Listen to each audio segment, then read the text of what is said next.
Uma saga inteira da Marvel resumida em 30 minutos. Valeu a pena, gente? Os fãs gostaram? Tivemos um final bom? Pois é, todas essas perguntas serão respondidas aqui na nossa análise, então atende a nossa chamada, porque esse episódio 3 aí foi correria.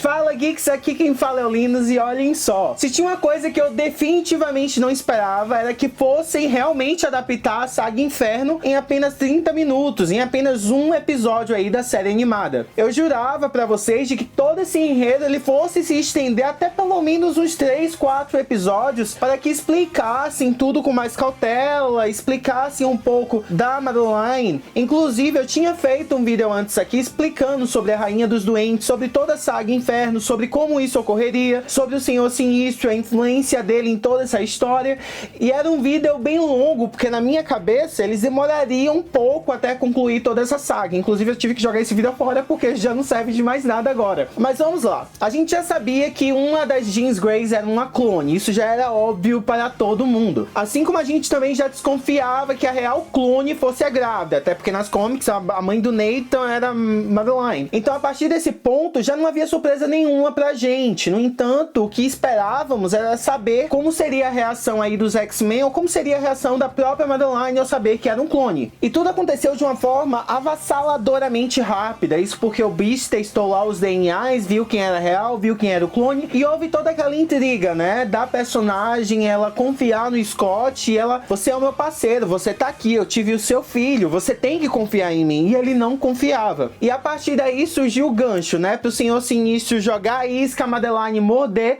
e todos os X-Men ficarem com cara de palhaço. Até porque a troca entre uma e outra não havia sido feita em pouco tempo. A Madeline ela chegou a engravidar do Scott, passar muito tempo lá grávida do Scott e ter o Nathan e depois ser revelado que a Jean verdadeira estava lá no laboratório do Sinistro. E eu fico me perguntando como foi que ela conseguiu fugir. E isso me traz a questão também de: será que o Sinistro soltou ela de propósito para que tudo isso acontecesse? Até porque o Nathan ele já havia nascido, então a urgência do Sinistro em manter aquela mentira já não era mais necessária. Ele queria a criança, ele queria instalar o vírus tecno-orgânico nela e causar aquele tumulto todo ali. Foi apenas uma chave, uma prévia para que a Madeline ela ficasse sozinha, isolada dos outros, e ele conseguisse o que ele queria, que foi o que aconteceu. E aí fica a primeira pergunta, né, de todo esse episódio: será que o Sinistro soltou a Jean Grey de propósito? E aí a gente vai direto para essa segunda parte da animação. Por quê? Nas comics, para quem conhece, a Madeline ela não se torna a rainha dos doentes ou dos goblins assim do nada. Ela tem um pacto demoníaco lá que assina com um dos demônios do limbo e assim ela ganha esse poder, né? Essa relevância mágica. Fica louca, tenta sacrificar o Nathan, mas na animação em si não. Ela acaba assumindo lá a roupa da Goblin Queen e simplesmente traz um inferno para a Mansão X. O que acontece na saga Inferno, porém ela traz o inferno para toda uma cidade. Além disso, para quem não sabe, a Madeline, quando ela faz o pacto com esse demônio, ela se torna uma exímia manipuladora de realidade. Além de liberar demônios sobre a cidade, ela também faz toda a cidade ganhar vida e atacar as pessoas. E aí a gente passa para nossa segunda pergunta que não foi respondida na animação: de onde veio essa ideia de inferno? Porque nas comics a gente sabe que ela fez um contrato com o demônio do limbo, então fazia sentido. E mais uma vez aqui, pra gente que entende das comics, entende da personagem, é muito fácil pra gente unir 1 mais 1 é 2, sabe? Mas para as pessoas que estão assistindo tudo de uma forma bem avulsa, elas vão ter que correr para as comics para que possam se informar sobre toda essa informação aí em que o episódio ele deixou meio que levar. Mas ainda assim, como todo, foi um projeto bonito de se ver esse episódio 3. Tivemos também uma breve referência ao limbo, com o Morpho se transformando na Illyana Rasputin, e aí quando a Madeline ela vai obter controle sobre o Morpho, ela meio que transforma a Illyana em uma forma dela corrompida pelo limbo. Coisas que quem apenas acompanha os quadrinhos vai conseguir pegar, até porque atualmente nas comics a Madeline ela é a Rule of the Limbo, né? A regente do limbo. Mas eu não posso deixar de falar aqui que a personalidade da personagem foi totalmente incorporada. Apesar dos furos de roteiro, apesar das perguntas que esse episódio deixou,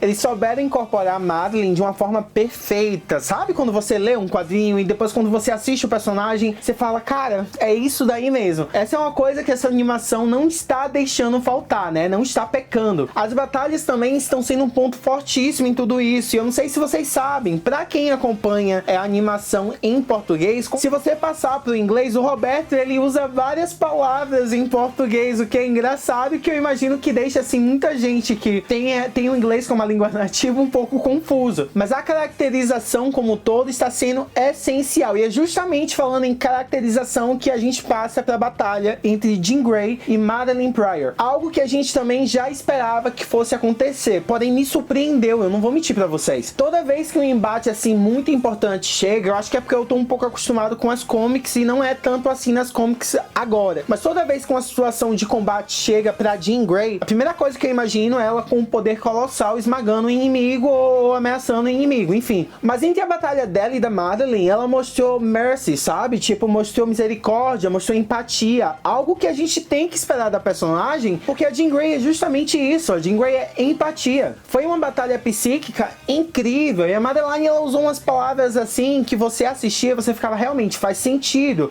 Do tipo, a gente é o que a gente pensa, a gente é as lembranças que a gente tem. E naquele momento, a Jean Grey não tinha lembrança de nada. Então a Madelyne falou, você é um nada, cara. Eu sou a real. Que depois não foi o que ela realmente imaginou que fosse. Até porque a Jean Grey soube tocar um pouco mais na ferida lá da Madelyne e mostrou pra ela o Nate. Mostrou pra ela que a originalidade da vida não é apenas em você ter coisas, mas é em você guardar momentos. Assim como a Madelyne, ela guardou o momento lá de ter o Nathan. Foi o momento mais feliz da vida dela. E por fim, a redenção não, a justiça feita pela personagem, porque pra quem não sabe, nas comics a Madelyne, ela foi tida como uma mulher louca por muito tempo, né, justamente por ter sido controlada pelo Sinistro, por ter sido abandonada pelo Scott, meio que largaram ela, entregaram ao problema e falaram, se vira, cara, é com você. Aí ela surtou por causa disso e colocaram a culpa nela, o que não é real. Isso é algo que eu acho que as comics, elas estão sendo refletidas assim no nosso modo de viver hoje em dia, né? A gente tá sabendo colocar certas culpas de lado e tá entendendo mais as histórias das pessoas, parando de colocar tamanha vilania em vítimas. Porém, infelizmente aí o Nathan, ele só durou 2 episódios porque ele precisou voltar ao futuro por conta do vírus tecno-orgânico, que é algo da história que a gente também já conhece. Isso foi uma coisa que de modo algum, não nesse ponto da animação,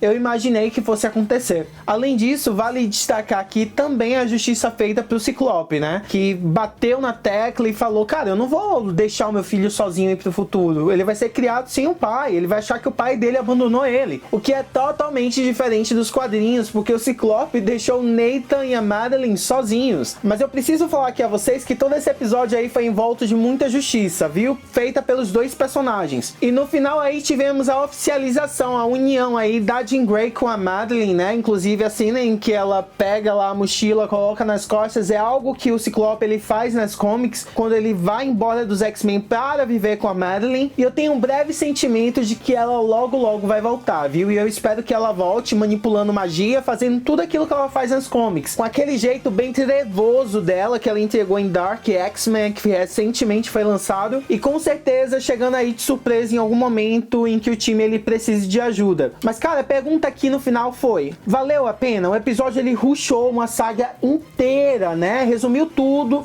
em 30 minutos. Valeu a pena? E eu digo aqui pra vocês como um fã mesmo da saga Inferno. Eu senti falta de algumas coisas, eu senti falta de algumas representações, né? Em que poderiam aparecer aí na série animada. Porém, eu entendo que não foi apenas só conveniente pra eles resumirem tudo em 30 minutos, como foi necessário também. Vamos lá. Eu falei aqui pra vocês que eu esperava que ao menos 2, 3 episódios resumissem a saga Inferno, porém eu entendo, como fã também, que é muita coisa. E fora disso, a gente tem o plot de Genosha, o plot dos humanos com a ONU, o plot da Tempestade sem poderes que precisam também ser resumidos. Então, como fã, eu super entendo, cara, que eles precisaram fazer um resumo de tudo que estava acontecendo, até porque essa saga da Madelyne vem após a Fênix Negra, vem após os eventos em que a série há muito tempo atrás parou e ela precisou ser resumida. É totalmente entendível isso isso pra mim, como espectador, isso não vai matar a minha vontade de continuar assistindo a animação. Agora o que eu espero é que eles continuem, né, algumas sagas, continuem alguns enredos e tentem não colocar tudo em apenas um episódio. Nesse caso, que foi a saga Inferno, eu entendo que foi uma necessidade. Então assim, é aquilo, a gente deixa passar. Mas vamos esperar aí o que vai vir e tomar mais decisões a partir daí. Até porque eles estão mais acertando do que errando. Fala aqui pra mim se isso faz sentido pra vocês também. Muito obrigado por terem me acompanhado até aqui, ó.